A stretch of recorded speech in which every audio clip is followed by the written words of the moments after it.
Bonjour, nous sommes le vendredi 12 décembre 2014. Et si vous êtes encore réveillé à 22h30 aujourd'hui, vous pourrez me voir passer à Ce soir ou jamais sur France 2, l'émission de Frédéric Tadei. Il n'y aura que des économistes, on ne parlera que d'économie. Voilà. Euh, Ce dont je voulais vous parler, c'est le lancement hier de, excusez-moi, de toute autre chose. Alors, vous vous souvenez, il y a quelques semaines, et c'était l'initiative venait de Sabine Bourgeois, de faire un équivalent du côté francophone en Belgique du mouvement qui était bien parti sur des chapeaux de roue qui s'appelle Hart Boven Hard, ce qui se traduit par le cœur plutôt que la dureté. Alors nous, on avait traduit ça par le cœur, pas la rigueur. Et puis on s'est aperçu qu'il fallait certainement pas faire ça parce qu'il y a des gens de gauche en Belgique qui emploient le mot rigueur comme un très très beau mot, par opposition à l'austérité. L'austérité, ce serait abominable, mais la rigueur, ce serait formidable.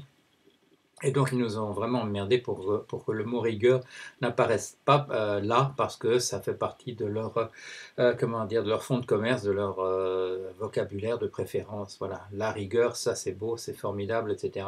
Le problème qu'on appelle austérité et rigueur exactement la même chose, apparemment c'est pas un problème de leur côté, parce que l'austérité on peut pas la vendre au public, mais la rigueur on peut la vendre. Voilà, mais le problème s'était pas posé du côté flamand, puisqu'ils n'avaient pas employé un mot qui évoquait directement ni l'austérité ni la rigueur, sauf de manière métaphorique en parlant de la dureté, de la méchanceté, etc.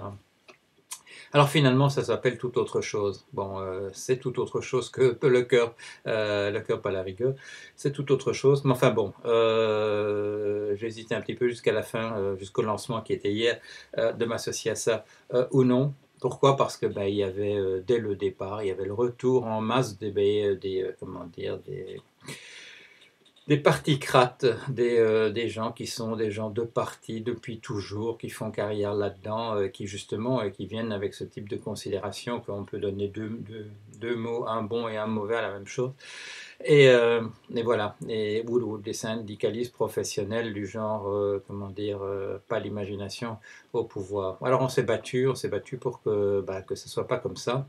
Alors, ils sont toujours là, bien sûr. Ils guettent voilà, ils sont derrière la haie à regarder. Mais si vous regardez la liste des gens qui ont signé au départ, eh bien, vous verrez qu'il y a surtout des artistes, des intellectuels, voilà, des gens qui ont justement pas voulu faire carrière dans ce genre de choses.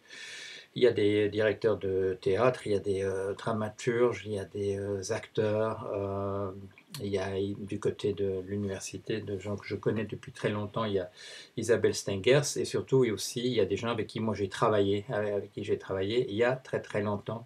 On avait 15 ans. On avait 15 ans, Hugues Lepage et Jean-Jacques Jespers. On faisait ensemble un journal lycéen. Et je voudrais remercier Monsieur Guillaume, mais il n'est probablement plus parmi nous. Le préfet, comme on disait, comment ça s'appelle en France, je ne sais plus, quelqu'un qui dirige une école comme ça, un lycée. Le proviseur, voilà, le proviseur de l'Athénée de Saint-Gilles, qui fermait les yeux quand Pierre Motil et moi et la génération précédente, Richard Kalisch, euh, quand on allait imprimer nos trucs, quand on allait écrire nos trucs, plutôt qu'à d'aller au cours, et qui fermait les yeux en nous disant de ne pas exagérer. Pierre Motil m'avait raconté une histoire récemment qu'il nous avait un jour fait les gros yeux quand même. Je ne sais plus ce que c'est, si l'anecdote me revient, je vous la raconterai.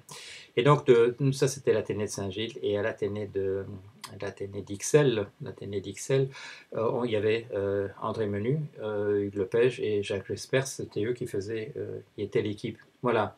Alors, on faisait ça dans des caves, on faisait ça pendant les heures de cours avec la bénédiction de notre proviseur. Et on avait donné des noms différents à nos revues, mais on publiait le même contenu.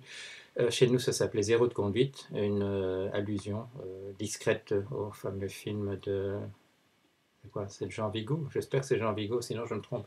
Euh, et du côté d'Ixelles, je m'en souvenir, ils avaient appelé ça réplique ou dialogue. Non, je crois que c'était réplique. Voilà. Et donc voilà, je retrouve des gens comme ça qui n'ont pas fait de carrière dans les partis, qui n'ont pas fait bon, dans le même âge manifestement, qui n'ont pas voulu faire la politique de manière politicarde, mais voilà, qui bouillon de notre côté. Alors, est-ce qu'on va faire quelque chose de beaucoup mieux? Oui, on ne va pas faire un parti, on ne se présente pas à des élections, mais on veut montrer, on va être la mouche du coche. On veut faire comme, d'ailleurs, comme avait très bien commencé à le faire Hart Boven Hart, c'est-à-dire intervenir dans l'esprit d'un héros national belge qui s'appelle Tijl Eulenspiegel, qui est un personnage de légende et qui existe aussi d'ailleurs, si j'ai bon souvenir, du côté allemand, et qui fait partie aussi de la légende du côté néerlandais. Enfin, c'est un personnage de chez nous. Tilde Spiegel, je crois que c'est son nom. Eulenspiegel, ça veut dire le miroir le miroir au hibou. Au hibou.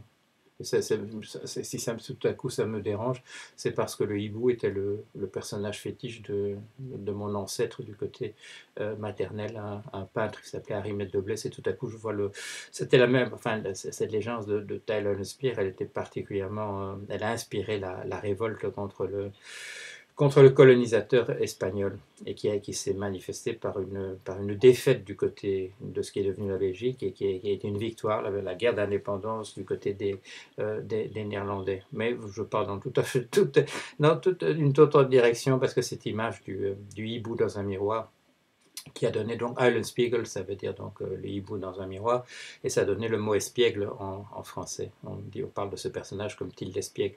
Et donc il y a un peu de ça chez Jacques Brel. Enfin bon, c'est quelque chose qui est là en arrière-plan dans la culture belge, la culture des Pays-Bas, voilà, la culture des Pays-Bas.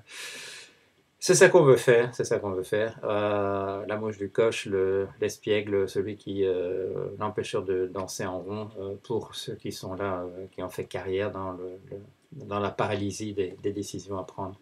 Voilà, je ne sais pas ce que ça va donner. Je vais voulu vous parler de ça rapidement, je l'ai fait de manière un peu désordonnée, euh, mais voilà. La semaine prochaine, on parlera d'autres choses.